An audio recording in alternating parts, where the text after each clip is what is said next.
16th of October, the Ukraine Media Center is working. Oksana Chibrenko.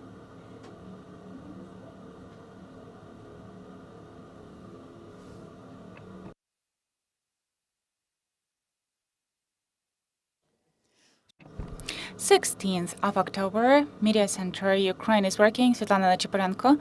Now we are talking about very important and painful topic for our society, the topic of sexual violence at war, and about how Ukraine will find Congo's experience useful. Why Congo? Because the Congo Republic during war has survived a massive round of rapes, and the experience of coping with the experience of mass rapes might become one of the models for Ukraine's working with this challenge. In particular, the example of that is the activity of the Nobel Prize laureate Denis Mukwege, doctor.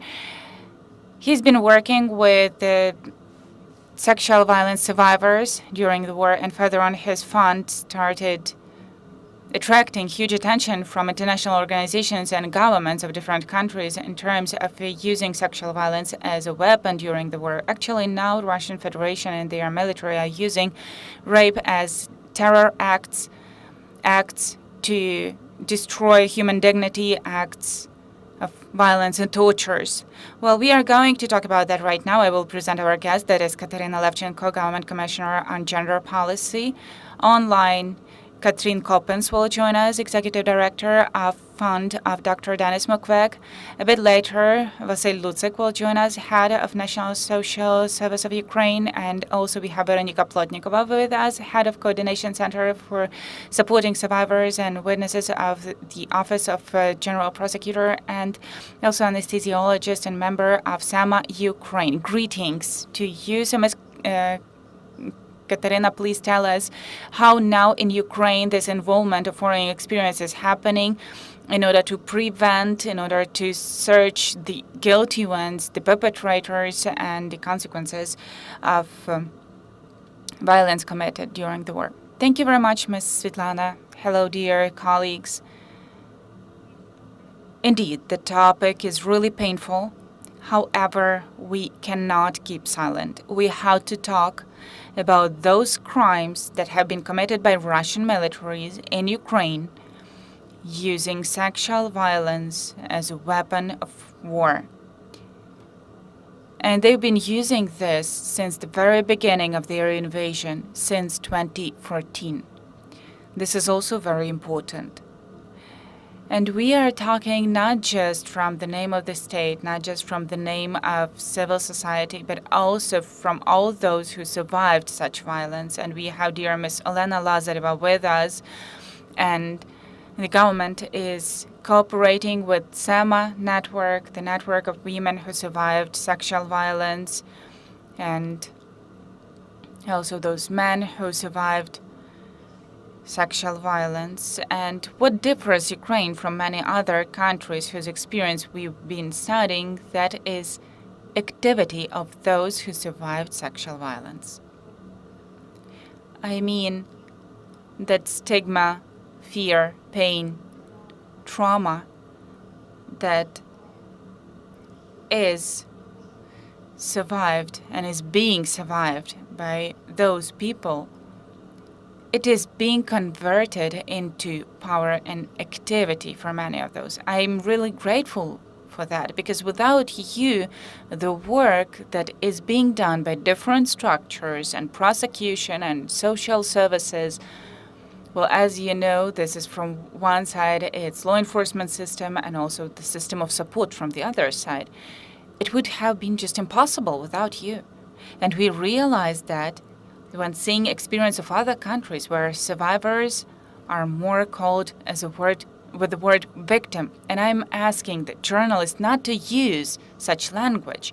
Not just journalists. We are not talking about victims, because the victim, there is, again, it's from criminal investigation, this word, but those are people who survived violence. They are survivors. And Congo's experience, it seems that it's such a far away country. But this experience is very important for us in order to, first of all, see how you can work in situations when you have dozens of thousands of those who suffered. And if I'm not mistaken, I haven't been to Congo. I would say that straight away. I was actively involved as a head of interagency working group on prevention of conflict-related sexual violence before the organization of this event, of this trip, in communication with Dr. Mukwege's foundation and with working with all the members of delegation. However, due to my powers and the things that I have to do, I could not go there. But I know that most survivors there are women. And this differs the situation from the one that we have in Ukraine, where survivors, men, well, are approximately half of survivors. I am saying approximately because no one knows exact numbers. We just know about the cases that were documented. And that's also experience. And this says that using the experience from Congo, from Bosnia, Croatia, Colombia, Kosovo, and other countries, we have to work on our own experience and rehabilitation of survivors of sexual violence during conflict and development of our legislation, because any steps of our country have to be made based on legislative acts. And also the practice of communication, that's also very important. And using this opportunity, I would like also to underline, so to say, one more time, so that wide public knows about that Dr. Mukwege's Foundation and Global Survivors Fund, they were one of the first international organizations who visited Ukraine at the beginning of April 2022. So just imagine, we are all in shock condition. KU has just been liberated from kind of Russian occupation. There are constant air raid alerts. We don't really understand how to react properly to that. We did not understand that at the time, but now we already have certain algorithms. And representatives of these two organizations came here. And before, we had online meeting with Dr. Mukwege, who supported Ukraine. And that was also very important for us. And already in summer 2022, we signed I mean the government and me as a government commissioner and head of the Office of Vice Prime Minister on European and Euro-Atlantic integration, Olena Stefanishina, we signed memorandum on cooperation with these two organizations. And we are working systemically on this memorandum according to that. So organizations and interagency working group are working according to implementation plan that we have, and I'm so grateful that the consultations and the co-creation process, that is consultations with violence survivors, they became the mandatory process for making any decision. This is what differs Ukraine. This is stimulating us to work. And I wish this work will lead us to the fact that justice in all the measurements, I think that Ms. Veronika and Ms. Olena, they will talk about that, but we want to achieve this. Thank you very much, Ms. Kateryna, and now the floor we are giving to representative of Mukwege's Foundation, Ms. Kateryna. So tell us, please, how does the foundation plan to help victims of sexual violence during the war in Ukraine, and how does it plan to share its experience in this field for Ukraine? Thank you very much, and dear ladies and gentlemen, members of the press and dear partners. And maybe we start a bit earlier. Since 2018, the Mukwege Foundation has been supporting survivors of conflict-related sexual violence resulting from the occupation of, at that time, the eastern Ukrainian territories, particularly Donetsk and Luhansk. And from that moment, we worked with survivors of conflict-related sexual violence and supported the creation and the development of SEMA-Ukraine.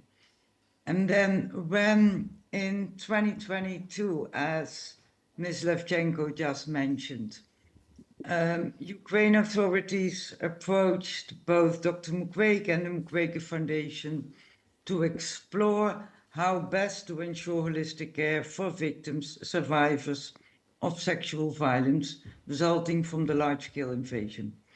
I was very pleased, together with my colleague from the Global Survivor Fund, to respond positively to that request and travel to Ukraine, to Kiev, to discuss with many authorities, civil society organizations, how we could best support survivors and the authorities.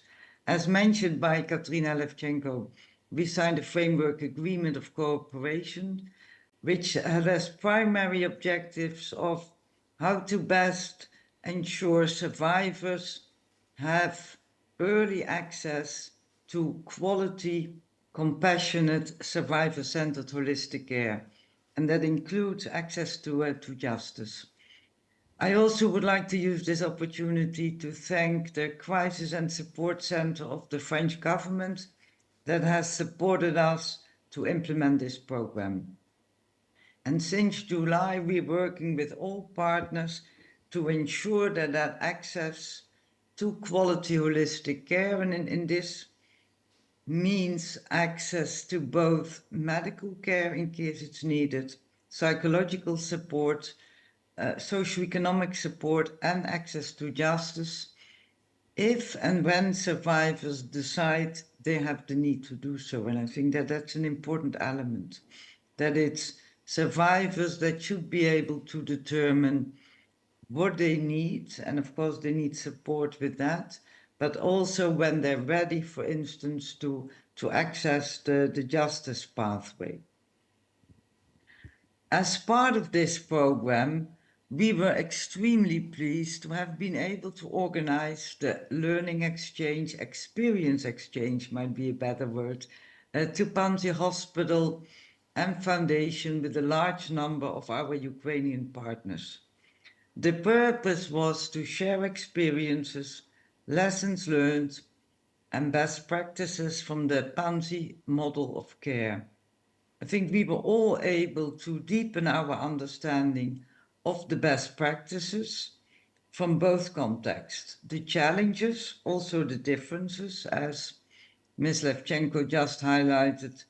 In Ukraine, there's more male victims, male survivors than we see in Congo, but also identify many similarities, and these are often related to stigma, exclusion, and fear, and difficulties to identify or self-identify the need for psychological support. And last but not least, how we could all work together to ensure that these experiences result in high-quality holistic care and reparations for survivors.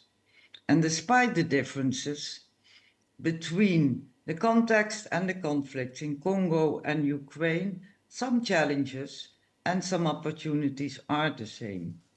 As Mukwege Foundation, we remain very impressed and encouraged by both the commitment of the Ukrainian survivors, authorities, and the many civil society partners.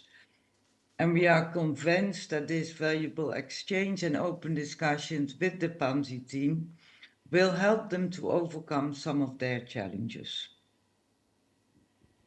We remain committed, along with Panzi Hospital and the Panzi Foundation, to continue to support Ukraine in ensuring holistic care and reparations for survivors of conflict-related sexual violence will become a reality, and we are convinced this is possible.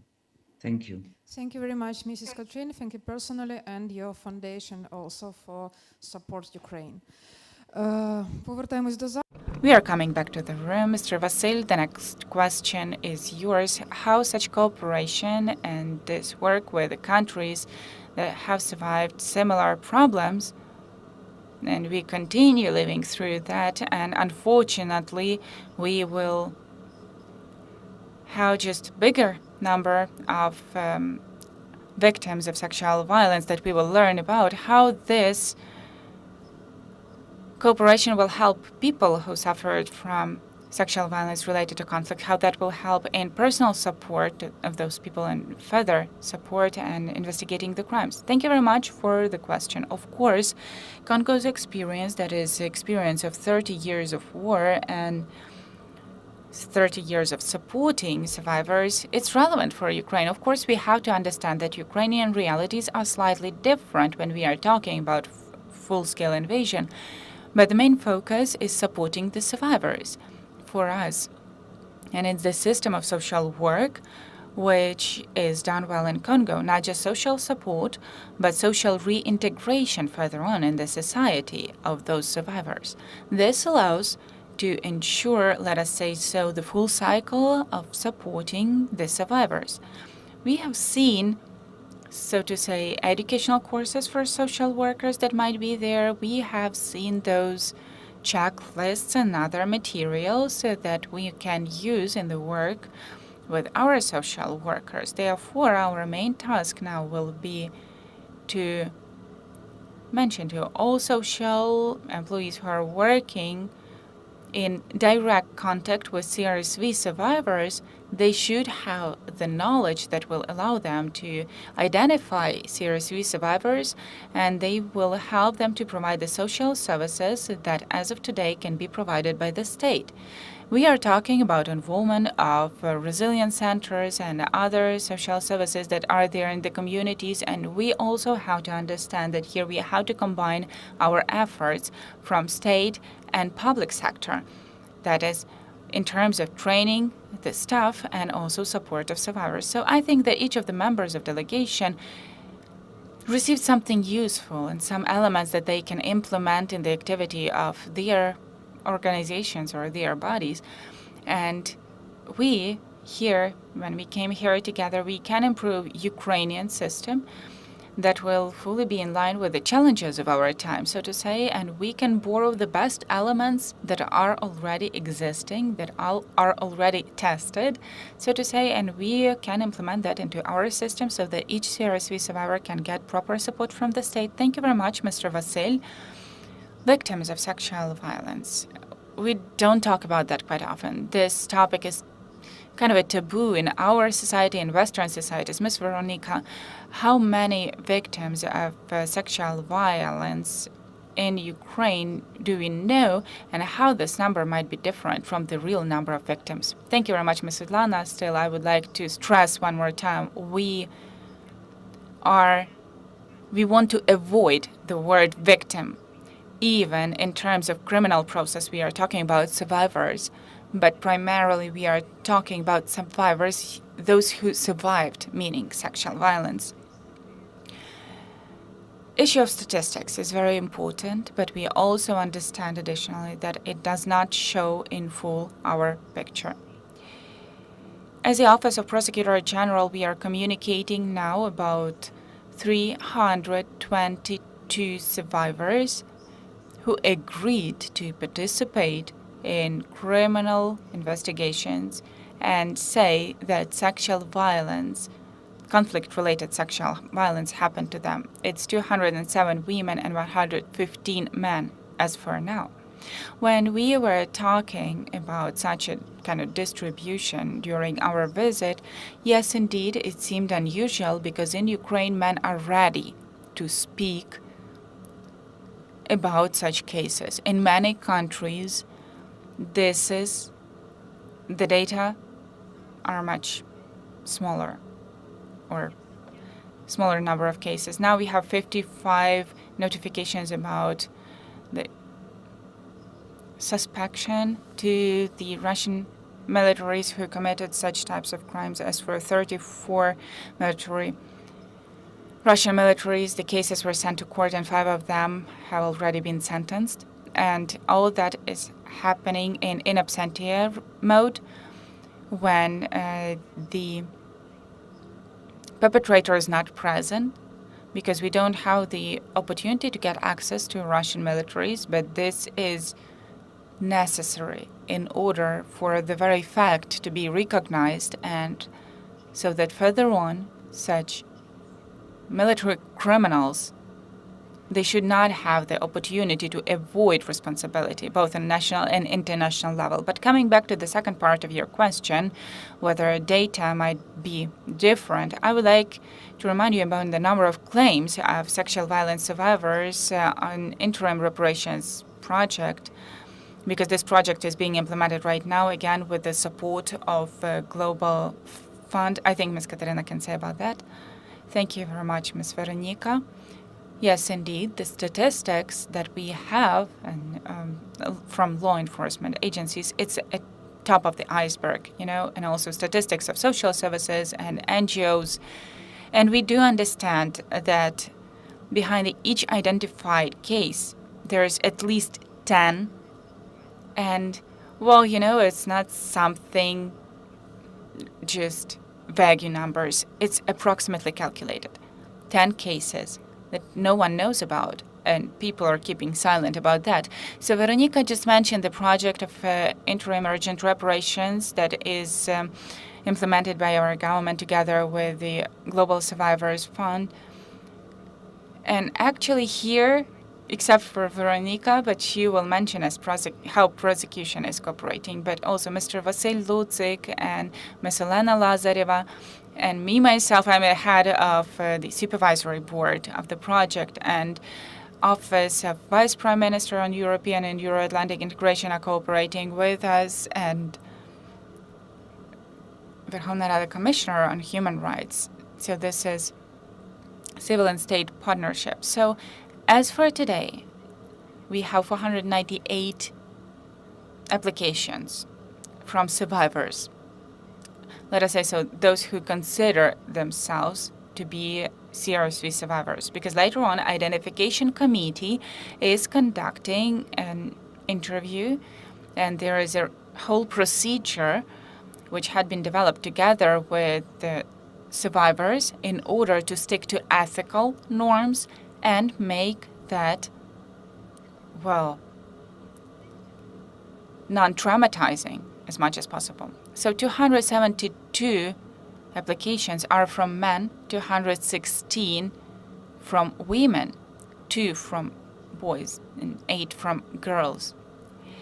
And as of the 10th of October, let us say, so we have paid such reparation to 238 persons, among them 117 women. Approximately 6-8 weeks is the process for considering such an application. Therefore, there is difference in data. So you need to come and apply. We will continue this project further on. It's very important. And just like the statistics of law enforcement agencies and statistics of monitoring mission and human rights from the UN, it's very important for us because the aim of the survivors of violence is to put Russia into the so-called black list or shame list, as it is also called, or the list of countries, the military servants of which were committing sexual violence when participating in certain hostilities in different conflicts.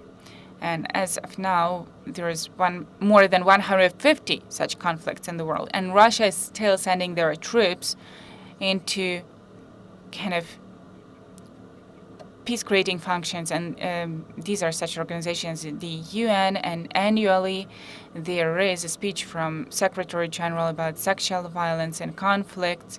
It is prepared by Office of Special Representative on Sexual Violence and Conflicts, Pramila Pattern. And this information, all these numbers, they will be provided by the government as a confirmation of systematic use of sexual violence in order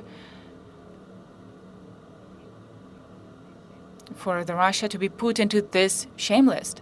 And we are addressing all our partners, both state partners and partners from civil society, to support this work, because the perpetrator should be punished. the criminal should be punished, and it's one more step towards the justice that men and women are dreaming of, those people who survived violence. Thank you very much, Ms. Kateryna. Ms. Veronika, I will come back to you. Tell us, please, a bit more how Office of Prosecutor General is helping CRSV survivors and what they are doing in order to find the perpetrators and to bring them to responsibility. Thank you very much. I would like to mention that we, as the office, are also working with the interim reparations procedure because a few weeks ago, literally, we signed a memorandum with the Global Fund regarding cooperation and also participation in verification of information regarding the survivors, sexual violence survivors. Therefore, we hope that the processes and procedures will become even more efficient. No, absolutely. This is the story when all the procedures have to be designed and created in such a manner to avoid any dissemination of personal data of survivors and sensitive information. And this is one of the points of survivor-oriented approach that has to be implemented and is implemented in activity of state bodies and in criminal justice in particular. We understand that if the person is ready to witness, is ready to participate in criminal process, this brings some additional burden to them. And the responsibility of criminal justice bodies is to make this burden easier and to be with the person during the whole process, and therefore to create their procedures in such a manner so that they are not additionally traumatizing the person. Let us be sincere. We won't be able to avoid the trauma in the process because people will have to recall. They will have to speak. But all of that has to happen in the most ethical manner possible and in the amount which is necessary to establish the facts and bring to responsibility and recognize Russia as active aggressor and such a state which targetedly is implementing the policy of applying sexual violence as a weapon of war when getting the territories. When we are talking about the number of cases, we have to understand that occupied territories and procedures and what we will see after the occupation is, the absolute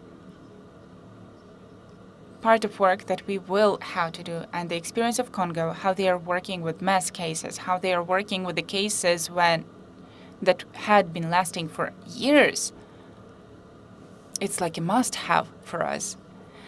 But I will return to how we are working with survivors right now.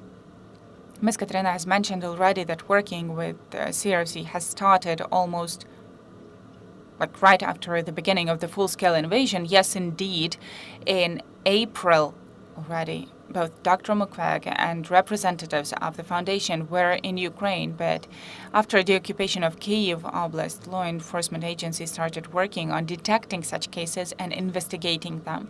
And we realized then that we need to change our approaches. We need to change them in such a way so that the survivors are ready to see a partner in our state and for them to be ready to participate in criminal investigations and therefore get support. That is why already in September 2022 in Office of Prosecutor General we created specialized department on prosecuting CRSV cases, which has developed the system nowadays, and representatives of this unit are now included to the working groups that are acting within the memorandum, in the framework of memorandum, and they are conducting procedural management in such investigations. They have specialized trainings, and they are teaching other prosecutors how to communicate with survivors. During the activity of that department, we had seen that such models had to be used wider, and that survivors need holistic support and prevention because the work of prosecutor and investigator is aiming at other things, collecting evidence, and quite dry legal procedures. And having the opportunity to establish emotional contact, to explain in human language, so to say, what is happening and what they should expect from the investigation to a person. This is the part which was not achieved by justice. Well, then, end of previous year, we created our center for supporting the survivors and witnesses of military crimes, and we are working with CRSV survivors, just like with survivors from any other military crimes and survivors from vulnerable groups. This is about improving communication among prosecutor, an investigator, and witness, and also explaining expectations from criminal process and support during investigative and prosecution actions, providing first psychological aid, conducting assessment of needs of survivors. And here, important moment when there is synergy of state and private sector. It's looking for a communication with service providers for survivors, both state and private. I was so pleased during the trip to cooperate with our colleagues that we are cooperating with in Ukraine as well, representatives of some non-governmental organizations that have been working with CRSV survivors for quite some time. We, as the center coordinators, are working with survivors during the whole prosecution, from registration until, hopefully, sentence. And it was incredibly important for us to see what is happening with the survivor at the moment when they have to reintegrate into the society. This is a very important part which has to be implemented in our country as well. It was incredibly important to see the concept of Maman Chérie as well.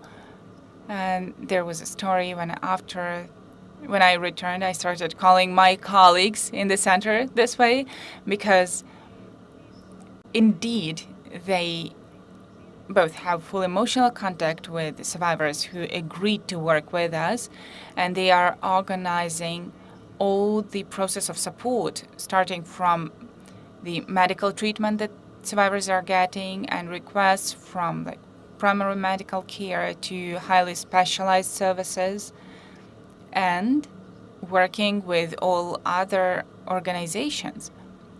Now, literally a few weeks ago, we graduated the training for coordinators of 9 new regional departments, because this is what we've seen at Panzi Hospital. It's very important to work with communities. It's very important to work in the regions. And we do understand that our war is lasting since 2014, and we understand that till this time there are survivors who were not ready, and maybe they are still not ready to talk about CRSV cases to law enforcement agencies. And we hope that, well, this approach and such structures as coordination center, where we are working with survivors, this will help to show the human face of criminal justice and prosecution, and they can help survivors to agree to talk about that, to get support, and to get justice. Indeed, Ms. Kateryna has mentioned about the experience of other countries, Bosnia and Croatia, etc. And since the beginning of the full-scale invasion, we, as the Office, as System of Criminal Justice as well, we had big cooperation, and we are cooperating with such countries. But the visit to Democratic Republic of Congo has shown that how important it is to cope and to help survivors during the big-scale conflict, when every month the number of survivors increases, and at the same time you have limited resources. What is incredibly important is not just the resources, but the attitude and the procedures, because the interaction that was shown among the law enforcement agencies that sometimes know more about medical issues than most of us do, interaction inside of Panzi Hospital and attitude to survivors and engagement of survivors to the processes, I think that this is the model that we have to see and implement here in Ukraine. Thank you very much, Ms. Veronika. You mentioned that representatives of state and non-governmental organizations were included. So, Ms. Olena, I am coming to you with a question because Ukraine is helping women who survived sexual violence, and you, as representative of this organization, had the opportunity to go to Congo and see with your own eyes how Mukwege's foundation is working with survivors. Please tell us about your experience from that visit. Thank you.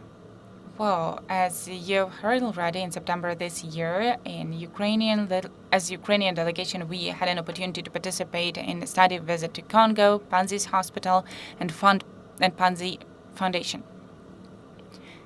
I will not repeat the things that were mentioned by my colleagues. I will tell you about my personal impressions. As a doctor, I was amazed how well medical and legal field work together in Panzi Foundation and Panzi Hospital. I was especially amazed by the fact that they study similarly. They are speaking the same language. They understand each other, and they have joint documentation, common documentation that helps to avoid re-traumatization of survivors. In this context, I would like to mention that already on the 3rd of October, I had the opportunity, together with my other colleagues from SEMA and also the male organization, to participate in the roundtable, the way of survivors from CRSV in criminal process Ukraine and best practices that took place with the support of global right compliance. And there I heard, and I had the opportunity to share my experience from this Congo trip and also visits to Panzi Hospital and Foundation. And I've heard, and I was pleasantly impressed by the fact that now the Prosecutor General is developing the document, the standard operational procedure, which will help to avoid or to reduce the number of interviews with survivors. And at the end, that will give the possibility to reduce re-traumatization of survivors. And I was pleasantly surprised that we are also working in this direction. And it was also very interesting that in such country as Congo, that has a big number of people with poor education, including women, and they have really limited opportunities in general and really limited support from the government. Like, for example, our government is supporting us, and they could create in Panzi Hospital almost a perfect system for assisting the survivors. It's just amazing. It was very interesting to learn how, after provision of medical and legal support to survivors, how they are integrated into society afterwards. They are able to develop their talents and some practical skills, and they can do the things they like.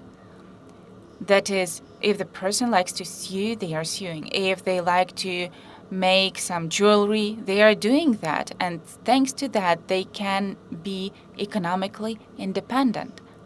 So they are doing something that they can do and what they like doing, and they get money for that, and they are economically independent. This is also a very interesting experience. During these 4 days, we met with the staff of the hospital and fund Panzi, psychologists, doctors, social workers. And I would like to mention that I had such an interesting experience together with the representatives of Ministry of Health of Ukraine. We could learn about how the police department is functioning. That is, how they fill in the primary documentation when the survivor is coming to the police.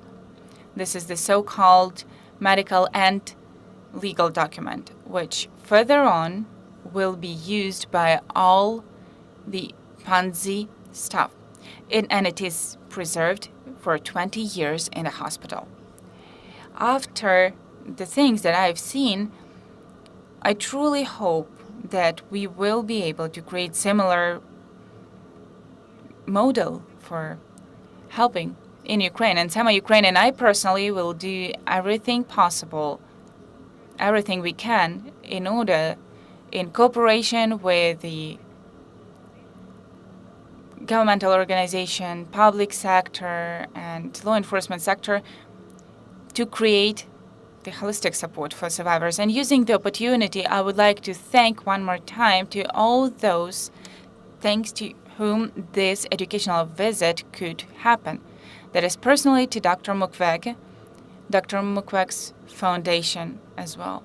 Because without their support, we wouldn't have been able to go there, and we just would not learn such a wonderful experience. I would like also to underline the fact that thanks to Dr. Mukwege's foundation and Dr. Mukwege in person, there is such organization as SEMA-Ukraine.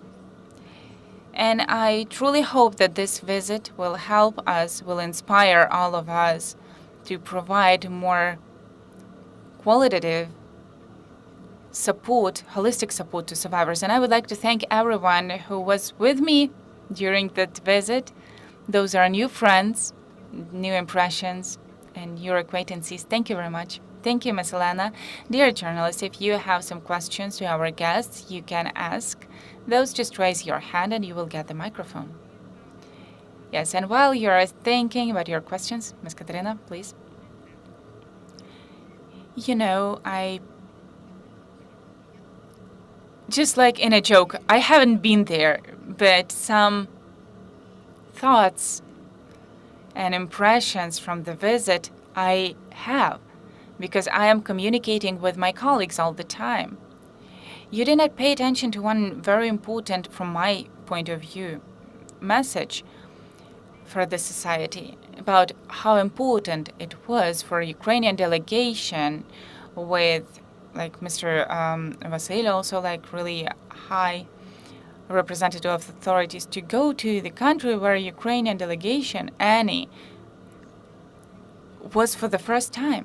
And for the country that has to bring information about Russian armed aggression, and military crimes, and destruction and murders done by Russia, we have to bring that information to different countries, primarily like beyond Northern America and Europe. This trip was very important, and during that trip we had meetings with the representatives of official bodies of Congo Republic, and they help, well, no matter how that sounds, but they help to open Ukraine for different countries, to explain the experience that exists and reveal very democratic and modern and humanistic approaches that we are trying to implement in all our policy when working with investigating serious crimes, and we can even say with military crimes, because you, Ms. Veronika, are working not just with serious crimes, but state is cooperating with NGOs and violence survivors. They are involved into creating policies. You know, this side of the trip is also a very important experience, both for Ukraine and for the society. And I truly hope that further on, such contacts will continue happening, because today we are gaining experience from different countries, but we are ready to share our own experience. That's what I mentioned from the very beginning. And I will have my speech in Geneva next week, where there will be regional meeting, which is called Beijing Plus 30. It's not about China, it's about the rights of women. Because in 1995 in Beijing, there was the International Conference of UN on women's rights, and the platform of actions and plan of actions was adopted, and I was one of the happy people who was able to participate in the forum and in the conference. And in the materials of that platform, there's a separate unit. In 1995, this document, even though it's since 1995, it is still relevant, and its content has new senses. So in my speech, I am planning to speak about, first of all, that in 1995, I never thought that this part E will be relevant for Ukraine, right? How we ever thought that we will have war in Ukraine and even more war with Russia? No. This was realized by those who were fighting Russia, our representatives part of historical society of Ukraine realized that, but not white people. But talking about women, I will talk about you, Ms. Olena, about Lyudmila Huseinova, Irina Dohan, Yulia Dvornichenko, and others. Those women who turned their pain into strength. This will be mentioned in Geneva. And I think it is important because we have to bring information everywhere and not keep silent, because our society, Ukrainian society, has to understand this. And our partners, foreign partners, should know about that. And those who are not our partners should also know about that, because yes, we have such countries, but they should not be friends with Russia, but they should be afraid of Russia, because they are the biggest factor for kind of ruining stability and bringing conflict. Thank you very much, Ms. Kateryna. Dear colleagues, do you have any questions to our guests? It seems that we don't have any questions, so thank you very much. Then I would remind you that we were talking about sexual violence at war and how Congo's experience will be useful for Ukraine, and our media center will continue later on at 1 p.m. Cognitive Deoccupation of the Crimea. Stay with us.